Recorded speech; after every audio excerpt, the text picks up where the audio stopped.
الحمد لله الحمد لله رب العالمين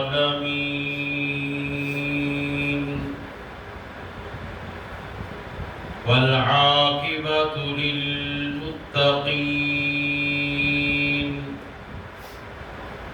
والصلاة والسلام على أشرف الأنبياء والمرسلين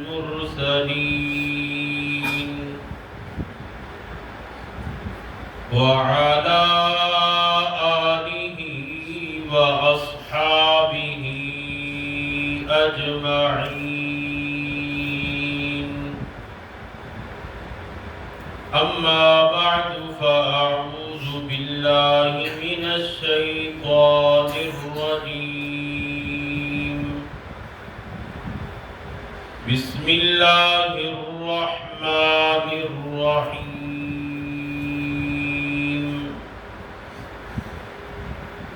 شهر رمضان الذي أنزل فيه القرآن. قال النبي صلى الله عليه وسلم: خيركم من تعلم القرآن وعلمه. صدق الله خالق مولانا العظيم وبلغنا رسوله النبي الكريم، ونحن على ذلك لمن الشاهدين والشاكرين، والحمد لله رب العالمین. سب حضرات محبت سے درود پاک کی تلاوت فرمائیں. اللهم صل على محمد وعلى آل محمد كما صليت على إبراهيم وعلى آل إبراهيم إنك حميد مجيد.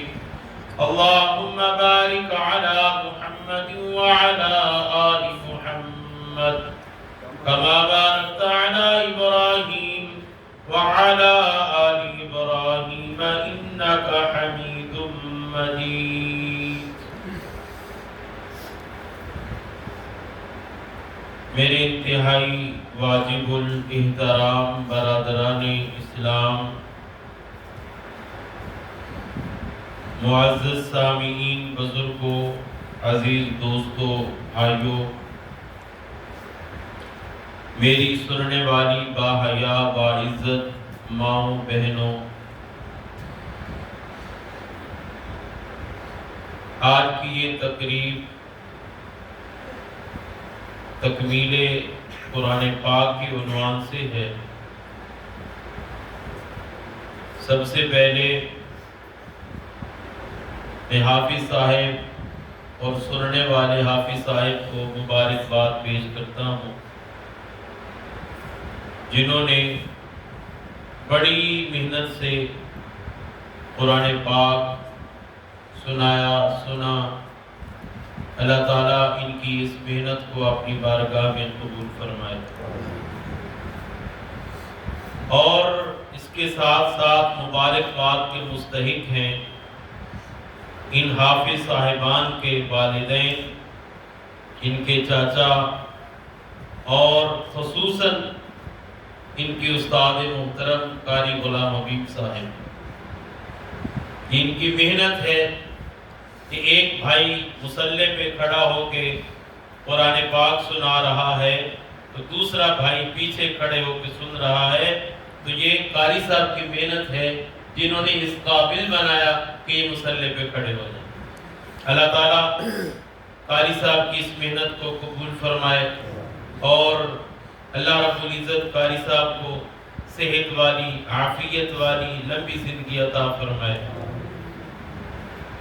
میرے بھائیوں، اس گلشن کو آباد کرنے والے ہم سب کے یہ شفیق ہیں قاری غلام حبیب صاحب، جنہوں نے محنت کی اور محنت کر رہی ہیں آپ سب کے بچوں پر، اور ان کو اس قابل بنا رہی ہیں کہ ان کے سینے قرآن کے ساتھ مزین ہو جائیں. یہ قرآن پاک کوئی عام کتاب نہیں ہے. یہ ہر سینے میں آتی بھی نہیں ہے۔ اللہ تعالیٰ چناؤ کرتے ہیں، کچھ سینوں کا انتخاب ہوتا ہے، وگرنہ کتنے لائق فائق بچے باہر پھیر رہے ہیں، اللہ تعالیٰ نے قبول نہیں کیا قرآن کے لیے، اور ان کے سینوں میں قرآن کا کوئی حصہ نہیں ہوتا۔ اسکول میں اول پوزیشن لینے والے، کالج میں، یونیورسٹی میں اول پوزیشن لینے والے، لیکن ان کو دین اسلام کا پتہ نہیں ہوتا، اس وجہ سے کہ اللہ نے ان کا انتخاب ہی نہیں کیا۔ یہ تو انتخاب ہے، اور ماں باپ کا یہ شوق ہوتا ہے کہ میرا بچہ حافظ بنے، میرے بچے کے سینے میں اللہ کا قرآن آ جائے۔ یہ بہت بڑی بات ہے، ماں باپ کی محنت اور اللہ کی توفیق اور چناؤ سے یہ اللہ تبارک و تعالی مقام عطا فرماتے ہیں۔ وگرنہ حدیث مبارکہ میں ہے کہ جس کے سینے میں اللہ کا قرآن نہیں ہے وہ سینہ ویران ہے، اور اسی طرح جس گھر میں اللہ کا قرآن نہیں ہے، مطلب کیا؟ جس گھر میں اللہ کا قرآن نہیں پڑھا جاتا وہ گھر قبرستان کی طرح ہے۔ جس طرح قبرستان ویران ہے، اسی طرح وہ گھر بھی ویران ہے۔ تو میرے بھائیوں، یہ محنت ہے قاری صاحب کی، اللہ تعالیٰ ان کو جزائے خیر عطا فرمائے۔ باقی محلے والے، ان سے گزارے یہ ہے کہ وہ اس بہتے ہوئے دریا سے فیض حاصل کریں، وگرنہ اس کا حال یہی ہوگا کہ دور والے تو پیاس بجھا کے چلے جائیں گے اور قریب والے پیاسے بیٹھے رہیں گے۔ یہ تو سمندر اور دریا بہتا رہے گا۔ اس سے فائدہ زیادہ قریب والوں کو اٹھانا چاہیے، محلے والوں کو اٹھانا چاہیے کہ وہ اپنے پھولوں میں سے کچھ پھول اس گلستان میں لگا دیں، اس مدرسے میں بھیجیں، تاکہ یہ بچے آپ کے قرآن کے حافظ بنے، قاری بنے، عالم بنے۔ یہ آپ کا فیض یہ جاری رہے گا، اور آنے والی نسلیں وہ انشاءاللہ سدھر جائیں گی۔ اگر ہم نے دین اسلام کی محنت چھوڑ دی تو آنے والی نسلوں میں کہاں دین رہے گا؟ ان کو تو کلمے کا ہی پتہ نہیں ہوگا، نماز کا پتہ نہیں ہوگا۔ جس طرح میں نے جمعے میں کہا، یہ فتنوں کا دور ہے، کہ ایسا نہ ہو آنے والی نسلیں نعوذ باللہ مرتد دین کی طرف چلے جائیں۔ ارتداد کا زمانہ ہے، لوگ مرتد ہو رہے۔ یہ وجہ کیا ہے؟ دین سے دوری ہے، قرآن سے دوری ہے، علماء سے دوری ہے، مدارس سے دوری ہے۔ آج تک زیادہ تر محنت وہ اس بات پہ کفار کر رہا ہے کہ یہ لوگ دین سے دور ہوں، مدرسے سے دور ہوں، قاری سے دور ہوں، مولوی سے دور ہوں۔ جب یہ لوگ مدرسے سے دور ہو جائیں گے، قرآن سے دور ہو جائیں گے، مولانا صاحب سے دور ہو جائیں گے، تو ان کو دین سمجھانے والا کوئی نہیں ہوگا، پڑھانے والا کوئی نہیں ہوگا، قرآن بتانے والا کوئی نہیں ہوگا، سمجھانے والا کوئی نہیں ہوگا۔ پھر کافروں کا شکار کرنا آسان ہوگا، وہ ایک منٹ اور چٹکی میں بندے کو کافر بنا دے۔ تو میری گزارش یہ ہے، ہم آنے والی نسل کو اپنے معاشرے میں، اپنے آنے والی نسل کو دین کے اندر لگائیں، دین کے ساتھ جوڑیں، مدرسے کے ساتھ جوڑیں، قرآن کے ساتھ جوڑیں، وگرنہ حالات بہت سخت آنے والے ہیں۔ سوشل میڈیا کا دور ہے، بے حیائی فحاشی کا دور ہے۔ اب سب کو پتہ ہے کیا کچھ ہو رہا ہے، کس طرح بے دینی ہمارے گھروں میں داخل ہوتی جا رہی ہے، حیا یہ ختم ہوتی جا رہی ہے، دین آہستہ آہستہ نسلوں سے نکلتا جا رہا ہے، اور فحاشی اور یعنی اس نے اس دین کی جگہ میں جگہ کو لینا شروع کر دیا ہے۔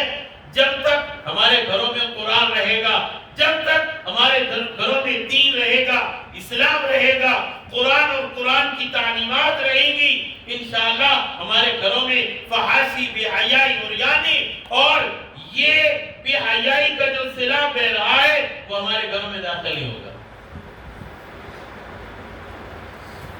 اور یہ ہماری پہلی جو نسلیں گزری ہیں، ہمارے آباء و اجداد جو گزرے ہیں، ان کی خصوصاً اس بات پہ محنت ہوتی تھی کہ ہمارے بچے اسکول جائیں نہ جائیں، اے بی سی پڑھے نہ پڑھے، ان کو قرآن آنا چاہیے. آپ بھی سے کچھ بابے بیٹھے ہوں گے بڑی عمر والے، گزشتہ 40-50 سال پیچھے چلے جائیں تو صبح کی نماز کے بعد گھروں سے قرآن کی آواز آتی تھی کہ نہیں؟ بولو، آتی تھی. قرآن کی آواز آتی تھی، مائیں گھروں میں پڑھتی تھی، آواز سے قرآن پاک کی تلاوت ہوتی تھی، پھر کاموں کو ہاتھ لگاتی تھی. اور آج کیا ہے؟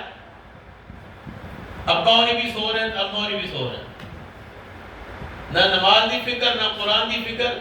جلدی جلدی اٹھنا تے بچے نو تیار کرو، چلو سکول میں بیٹھ پڑھاؤ دن کرو. جس کے سربراہی نمازی نہیں ہے، اولاد خاک نماز پڑھی. جس کا باپ ہی نماز نہیں پڑھ رہا، ماں نماز نہیں پڑھ رہی، اولاد سے کیا توقع رکھے گا؟ وہ نمازی بنے گا، وہ گلوکار ہی بنے گے اور نمازی نہیں بن سکتے. وہ جنید بغدادی نہیں بن سکتے، بھائی عزیز بستامی نہیں بن سکتے، شیخ عبد القادر جیلانی نہیں بن سکتے. یہ تب بنیں گے جب ان جیسے ماں باپ ملیں، تہجد گزار، نمازی، قرآن کی تلاوت کرنے والے. جب ماں باپ ملیں گے تو آنے والی اولاد پھر شیخ عبد القادر جیلانی جیسی بنے گی، بھائی عزیز بستانی جیسی بنے گی، احمد علی لودھی جیسی بنے گی. اگر ماں باپ ہی ہمارے بدکار ہیں تو آنے والی نسلوں سے کوئی توقع نہ رکھیں کہ وہ آنے والی نسلیں جو ہیں وہ بڑی تہجد گزار نکلیں، بڑی شبیدار بنائیں، بڑی جو ہے وہ حافظ قرآن بنے. نہیں، پہلے اپنے آپ کو بچاؤ. اس فحاشی اور عریانی کے سلاب سے خود بچیں گے تو آنے والی نسل بچے گی. ہم بہ گئے تو آنے والی نسلوں کو کون بچائے گا؟ اللہ تعالیٰ نے قرآن پاک میں بھی اسی بات کی طرف اشارہ کیا. فرمایا یا ایھا الذین آمنوا قوا انفسکم وعلیکم نارا، اے ایمان والو اپنے آپ کو بچاؤ، وعلیکم نارا، اور اپنے گھر والوں کو بچاؤ. یا اللہ کس سے بچائیں؟ نارا، جہنم کی آگ سے بچائیں. پہلے اپنی فکر کریں کہ میں بھی نمازی بن جاؤں، میں بھی تلاوت کرنے والا بن جاؤں، میں بھی قرآن پاک پڑھنے والا بن جاؤں، میں بھی نمازی بن جاؤں، میں بھی ہر وقت اللہ اللہ کرنے والا بن جاؤں، میرے ہاتھ میں بھی تسبیح ہو، میری بھی آنکھ گناہ سے بچ جائے، کان گناہ سے بچ جائے، زبان گناہ سے بچ جائے، ہاتھ گناہ سے بچ جائے، پاؤں گناہ سے بچ جائے، میرا وجود گناہ سے بچ جائے. پہلے خود اپنے آپ کو جہنم کی آگ سے بچاؤ. جہنم کی آگ کوئی دنیا کی آگ کی طرح نہیں ہے. جہنم کی آگ دنیا کی آگ سے 70 گنا زیادہ سخت ہے. حدیث مبارکہ میں ہے جہنم کی آگ کا ایک انگارہ اگر زمین و آسمان کے درمیان لٹکا دیا جائے، حضور علیہ السلام نے فرمایا اس زمین میں جتنے جاندار ہیں جن کے اندر جان ہے، اس انگارے کی اتنی تپش ہے کہ زمین پہ سارے جانداروں کی جان نکل جائے. کتنی جہنم کی آگ تیز ہوگی. ایک انگارے کی مثال امام الانبیاء رحمت للعالمین نبی کریم صلی اللہ علیہ وسلم نے ارشاد فرمایا جہنمیوں کو جو لباس پہنایا جائے گا وہ آگ کا لباس ہوگا، اس کے اندر اتنی تپش ہوگی. امام الانبیاء صلی اللہ علیہ وسلم نے ارشاد فرمایا اگر وہ لباس زمین و آسمان کے درمیان لٹکا دیا جائے تو زمین میں جتنے بسنے والے جاندار ہیں سب کی جان نکل جائے. اس لباس میں اتنی تپش ہے. تو میرے بھائیوں ہم نے پہلے اپنے آپ کو جہنم سے بچانا ہے. قرآن پاک پڑھنے والا خود بنانا. پہلے ہمارے اندر طلب ہو کہ میرا قرآن ٹھیک ہو جائے، میں قرآن پڑھنے کی میرے اندر عادت ہو، میں قرآن پڑھنے والا بن جاؤں. ہمارے بزرگ گزرے ہیں، بایزید بستامی رحمت اللہ علیہ، نام سنے آپ نے؟ وہ کچھ جاگ لو تسی صرف سارے نام ڈالے ہو، سارا زور مولوی دی لانا ہوتا ہے، تسی بھی لاؤ کچھ تو تھوڑا تھوڑا بولیا کرو نا، بولو گے جب سونا ہے تو پھر بند کر دے، میں اچھی دعا کروا دی. ابھی تو اتنا ٹائم تو نہیں ہوا اور آپ ہوں گے لے رہے ہیں ابھی سے، ادھا کام تسی کرنا، ادھا پھر میں کرنا، ٹھیک ہے؟ جنہوں نے سمجھ آئے ادھر کہو سبحان اللہ. بایزید بستامی رحمت اللہ علیہ جب ہوئے نا 6-7 سال کے تو ماں باپ نے مشورہ کیا کہ بیٹے کو کیا کرنا ہے، اس کو کہاں داخل کروائیں. دیکھو اولاد کے لیے سب سے پہلی درسگاہ وہ ماں کی گود ہے، ماں کی گود ہے، یہ پہلی درسگاہ ہے ماں کی گود. اگر ماں اپنی گود میں اس کو صحیح رخ پہ لگا دے تو جوانی تک یہ بچہ دائیں بائیں نہیں ہوگا. اگر گود میں بچے کو غلط سبق مل گیا، گود میں ابھی بچے نے بولنا نہیں شروع کیا، ہم نے موبائل پکڑا دیا کہ بیٹا یہ گانا سن لے، یہ ڈرامہ دیکھ لے، یہ کارٹون دیکھ لے، پھر کیا امید رکھتے ہیں کہ وہ جوان ہو کے جب جوانی چڑھنے لگے گا موبائل کو چھوڑ دے گا؟ غلط رخ کی طرف پہلی درسگاہ سے غلط سبق مل رہا ہے آج. بایزید بستامی رحمت اللہ علیہ 6 سال عمر ہے، ماں نے کہا کہ بچے کو میں نے حافظ بنانا ہے، قاری بنانا ہے، اس کی میں نے دنیا اور آخرت دونوں سنوارنی ہے. بایزید بستامی رحمت اللہ کی ماں اپنے بچے کو ساتھ لیتی ہے، مدرسے میں چلی گئی، قاری صاحب سے بات کی کہ یہ میرا بچہ ہے، اس کو حافظ آپ نے بنانا ہے، قاری بنانا ہے، اور کہا اس کے لیے دعا بھی کرنا. اور بایزید بستامی کے سر پہ ہاتھ رکھا اور کہا بیٹا اس مدرسے میں پڑھنا ہے اور حافظ بن کے گھر آنا ہے. حافظ بولو، حافظ بن کے گھر آنا ہے. بایزید بستامی رحمت اللہ علیہ کچھ دن تو مدرسے رہے. ظاہر ہے ماں باپ کی محبت دل میں ہوتی ہے، ماں کی یاد آ گئی. استاد جی سے کہا استاد جی ماں کی یاد آ رہی ہے، اگر آپ چھٹی دیں تو میں ماں سے نہ مل کے آ جاؤں. استاد جی نے کہا ٹھیک ہے جاؤ بیٹا، ماں سے مل کے پھر واپس آ جانا. بایزید بستامی رحمت اللہ علیہ مدرسے سے نکلتے ہیں، اماں کے گھر کے دروازے پہ آئے، دستک دی. اماں نے پوچھا بیٹا کون؟ اماں نے پوچھا کون؟ بایزید نے کہا میں بایزید. اماں کہنے لگی میرا بھی ایک بایزید ہے جس کو میں مدرسے چھوڑ کے آئی ہوں، وہ حافظ قرآن بن کے واپس آئے گا. تو پتہ نہیں کون سا بایزید ہے. تھوڑی دیر کے بعد آواز آنا بند ہو گئی. ماں گھبرا گئی کہ میرا بیٹا دروازے پہ کھڑا ہے، چلو بیٹے کو مل تو لوں پھر روانہ کر دوں گی. آگے دروازہ کھولا تو دیکھا بایزید گلی کا رخ مڑ کے جا رہا ہے. اماں نے آواز دی اے بایزید جا رہا ہے، مل کے تو چلا جا.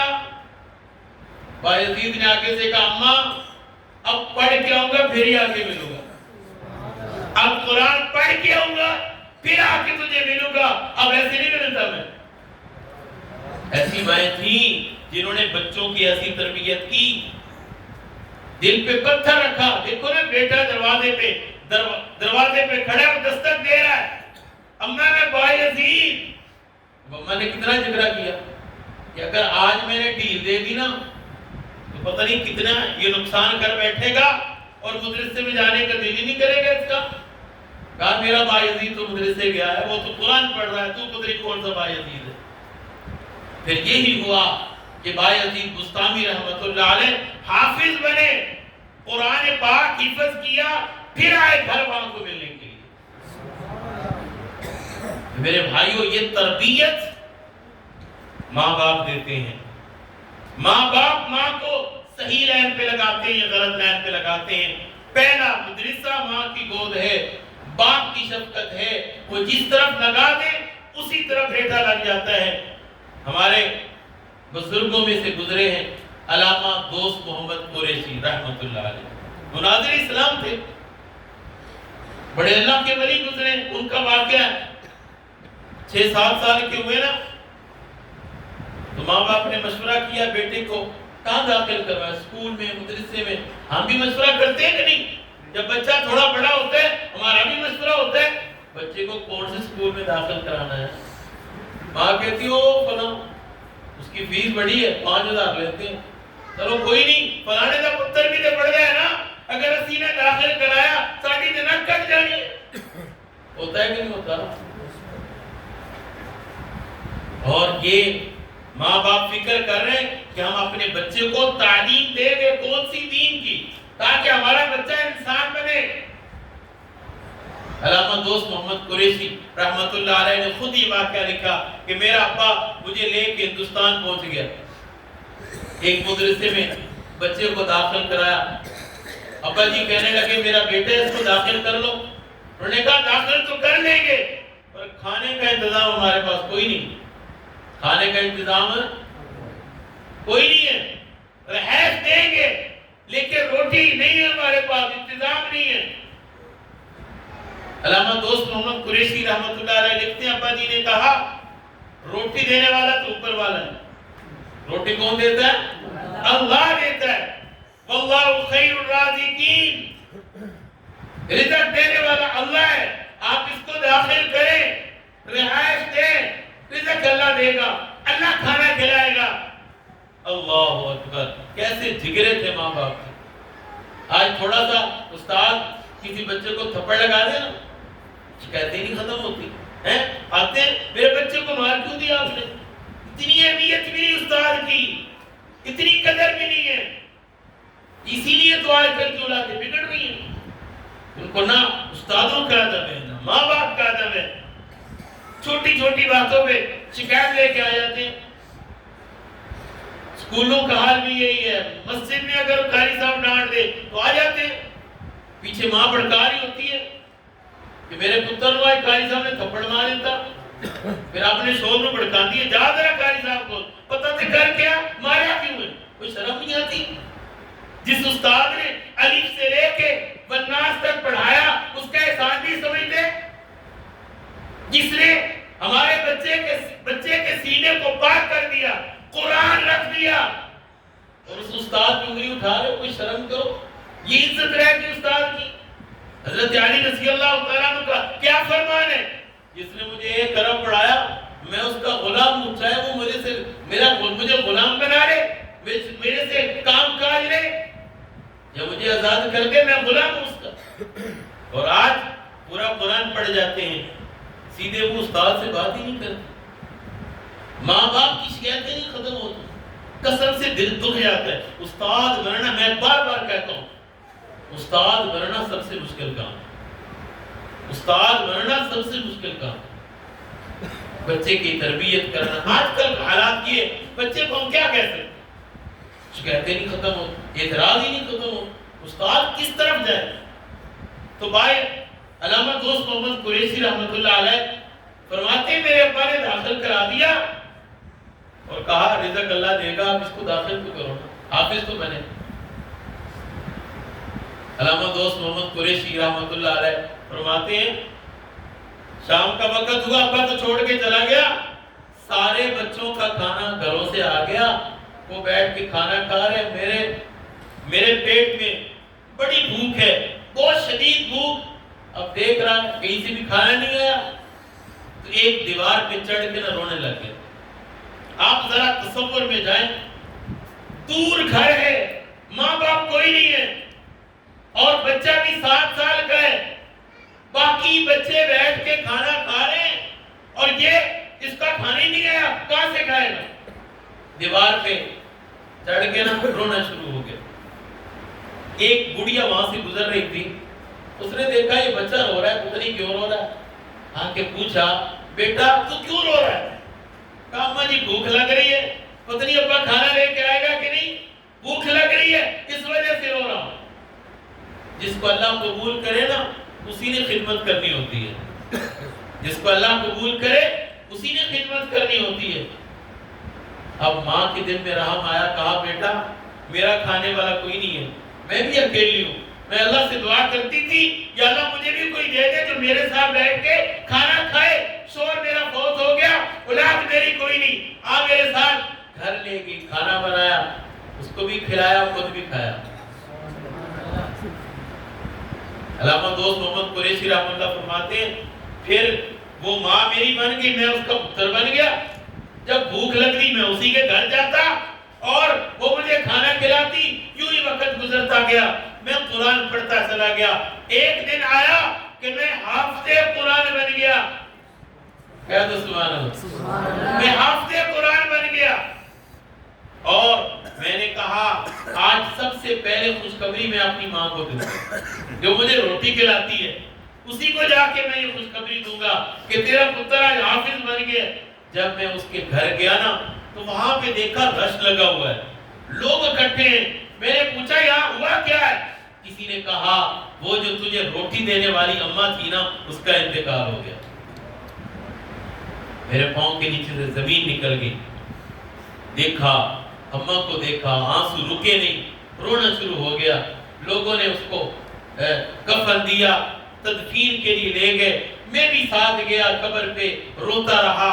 خیر واپس آ گیا تو علامہ دوست محمد قریشی رحمۃ اللہ علیہ آگے لکھتے ہیں کہ جو بات آخر میں سننے والی ہے بڑے دھیان سے, وہ یہ ہے کہ رات کو کسی اللہ والے کو وہ ماں خواب میں آئی تو دیکھا اس بزرگ نے کہ وہ ماں جنت میں ہے اور جنت کے اندر دسترخوان لگا ہوا ہے, طرح طرح کی نعمتیں ہیں, طرح طرح کی نعمتیں ہیں. وہ ماں مزے سے کھا رہی ہے.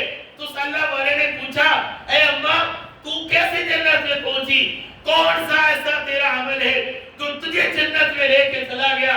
اس نے کہا باقی عمل تو پیچھے ہی رہ گئے, نمازیں پیچھے رہ گئی, روزے پیچھے رہ گئے, سارے عمل پیچھے رہ گئے. وہ جو ایک طالب علم جو اللہ کا قرآن پڑھنے کے لیے آیا, میں اس کو کھانا کھلایا کرتی تھی, اس کی وجہ سے اللہ نے میری کوشش کر دی. ان حافظوں کو حقیر نہ سمجھا کرو. لوگ طرح طرح کی باتیں کس دیتے ہیں, یہ مولوڑ ہے, مسیتڑ ہے, یہ دین کے ٹھیکیدار بنے ہیں, طرح طرح کی باتیں کس رہے ہوتے ہیں. خدا کی قسم یہ مولوی باتیں سن کر بھی, تانے سن کر بھی, لوگوں کے باتیں سن کر بھی اپنے کام سے کبھی پیچھے بولو. کبھی ہوا مولوی صاحب کو کہ جمعے میں بہنا آیا ہو, لوگ تانے دے رہے ہیں یہ مولوڑ ہیں, یہ دین کے ٹھیکیدار بنے ہیں, یہ فلاں ایسے کر, لوگ باتیں کستے ہیں. اور اللہ کے نبی صلی اللہ علیہ وسلم نے کیا ارشاد فرمایا؟ فرمایا خیرکم من تعلم القرآن وعلمہ. فرمایا تم میں سے ہر ایک چاہتا ہے کہ میرا بچہ سب سے بہتر بنے, میرا بچہ سب سے بہتر بنے, اس کی اچھی تربیت ہو, وہ دیندار بنے, وہ نمازی بنے, وہ قرآن پڑھنے والا بنے. نبی کریم صلی اللہ علیہ وسلم نے ارشاد فرمایا خیرکم من تعلم القرآن. نہ وزیر اعظم بہتر ہے, نہ مشیر بہتر ہے, نہ صدر بہتر ہے, نہ ملک کا چودھری بہتر ہے. کون بہتر ہے؟ فرمایا خیرکم من تعلم القرآن. تم میں سے سب سے بہتر وہ ہے جو قرآن پڑھنے والا اور پڑھانے والا ہے. سب سے بہتر ہے, سب سے بہتر ہے.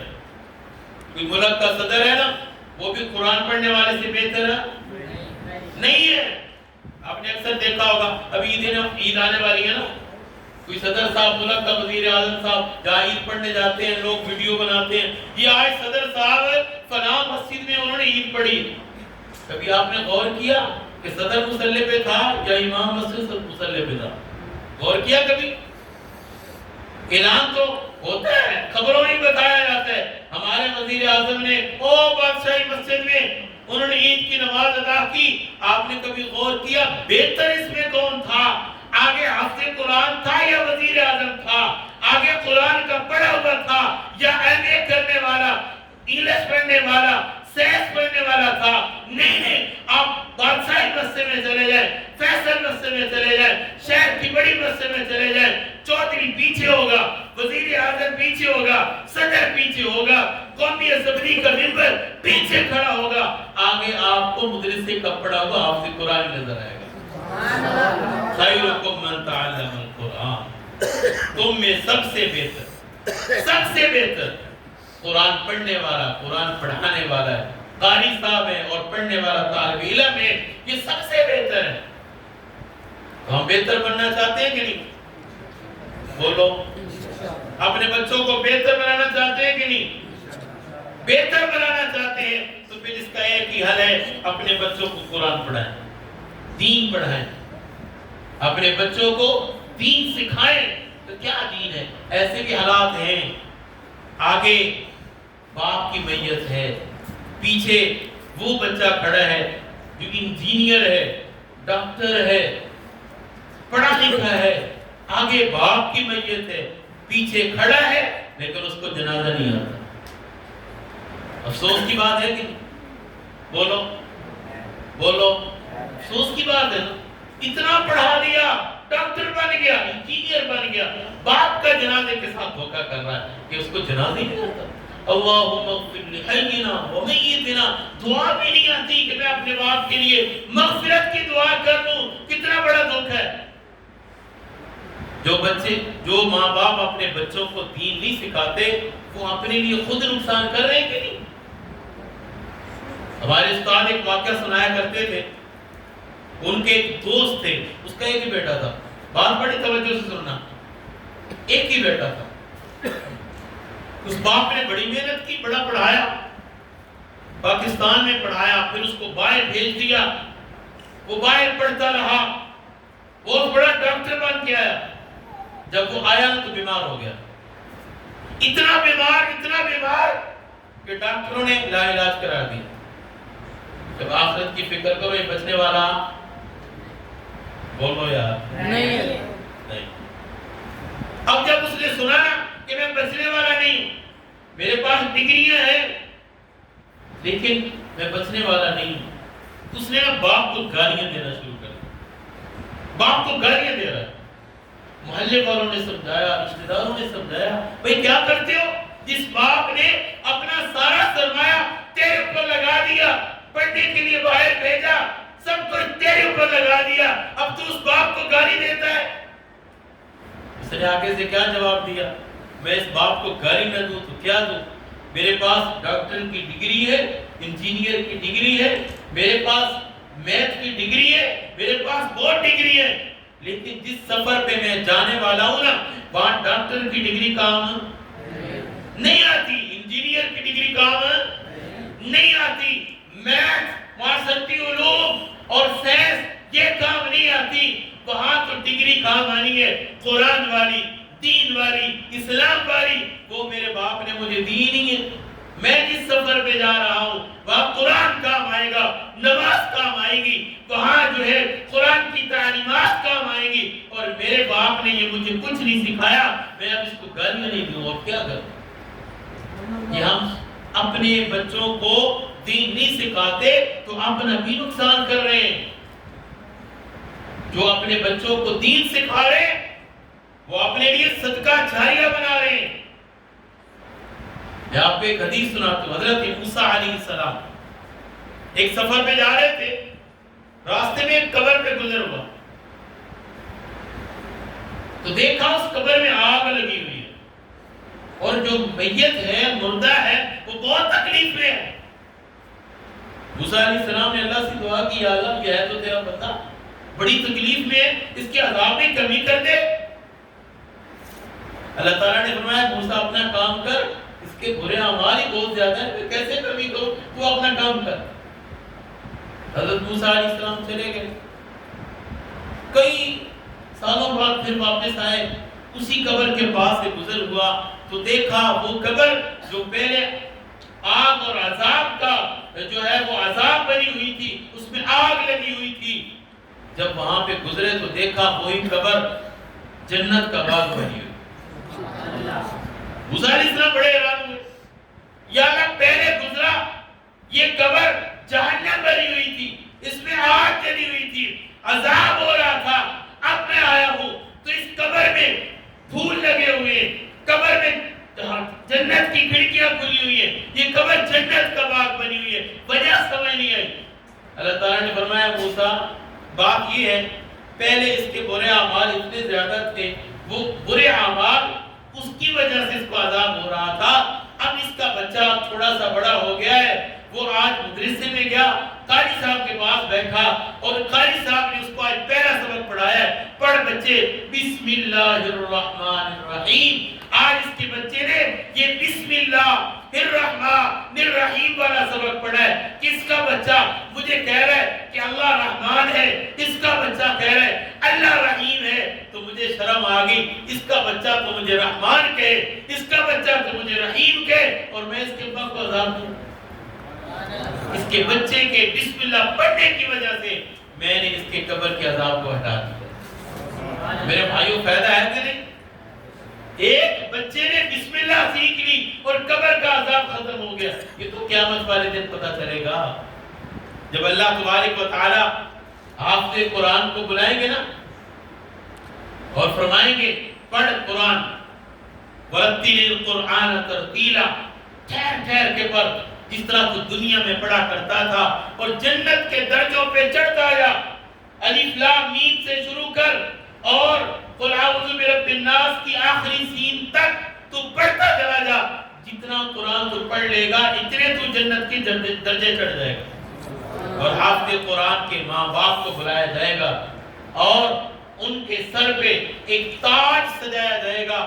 وہ تاج اتنا قیمتی ہوگا, اس سے اتنی زیادہ روشنی نکلے گی کہ سورج کی روشنی بھی اتنی تیز نہیں ہے جتنی روشنی حافظ قرآن کے ماں باپ کے سروں پہ جو تاج سجایا جائے گا اس سے نکلے گی. اور حافظ قرآن کے ماں باپ کو جنت کا لباس پہنایا جائے گا اور جنت الفردوس میں ٹھکانہ دیا جائے گا.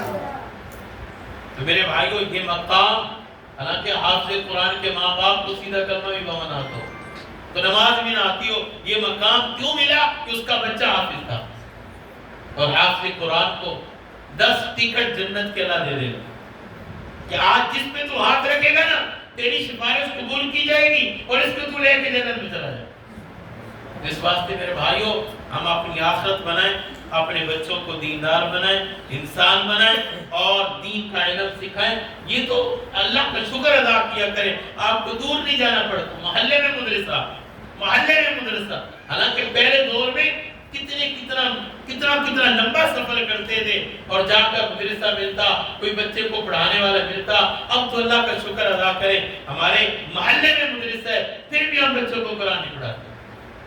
اور حدیث مبارکہ میں ہے جس محلے میں مدرسہ ہوتا ہے اگر اس محلے کے گناہوں کی وجہ سے اللہ عذاب دینے کا فیصلہ کر لے کہ میں نے اس بستی والوں کو عذاب دینا ہی دینا ہے, تو جب اللہ وہاں پہ دیکھتے ہیں چھوٹے چھوٹے بچوں کو قرآن پڑھتے ہوئے, تہجد میں قرآن پڑھ رہے ہیں, فجر میں قرآن پڑھ رہے ہیں, ظہر میں قرآن پڑھ رہے ہیں, مغرب کے بعد قرآن پڑھ رہے ہیں, عشاء کے بعد قرآن پڑھ رہے ہیں, اللہ تعالیٰ آنے والے عذاب کو دور کر دیتا ہے. حدیث مبارکہ میں جس بستی میں مدرسہ ہے 40 سال تک تو عذاب آتے ہی نہیں ہے. یہ تو اللہ کا شکر ادا کیا کرے, اس مدرسے کی وجہ سے آنے والے عذاب کر رہے ہیں.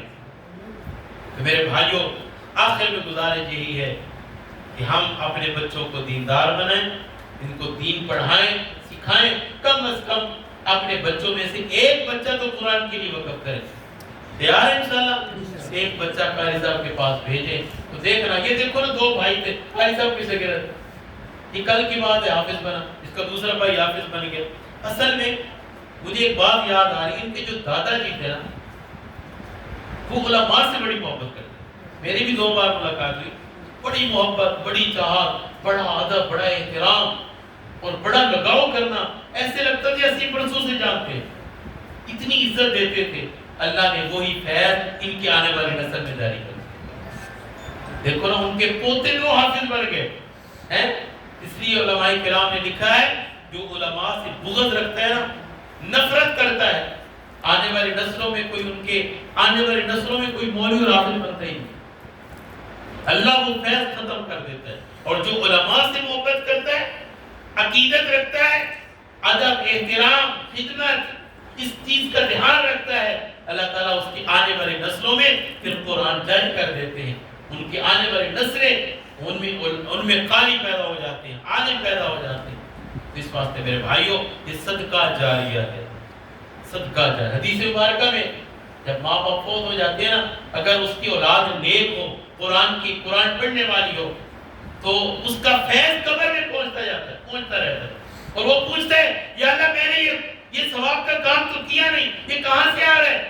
فرشتے آ کے بتاتے ہیں تیرے بچے نے آج قرآن پڑھا ہے، کہہ دو سبحان اللہ، تیرے بچے نے آج سورہ یاسین پڑھی ہے، اس کا ثواب پہنچ رہا ہے، یہ عذاب بھی ہٹ گیا، یہ بھی ہٹ گیا، یہ بھی ہٹ گیا، حتیٰ کہ جنت کی کھڑکی کھول دی جاتی ہے۔ تیرے بچے نے آج تہجد پڑھی ہے، تیرے بچے نے آج جو ہے وہ قرآن سنایا ہے، اس کا ثواب پہنچتا رہتا ہے۔ تو میرے بھائیوں، میرے دوستوں، بزرگوں، میری بہنوں، یہ بات آج پلے باندھ کے جاؤ کہ ہم آنے والی نسلوں کو سدھاریں گی، ان کو ہم قرآن کا عالم حافظ بنائیں گی، قرآن کے ساتھ ان کا لگاؤ لگائیں گی، ہم آنے والی نسلوں کو قرآن سکھائیں، پردہ سکھائیں، اپنی بچیوں کو پردہ سکھائیں، دین پڑھائیں۔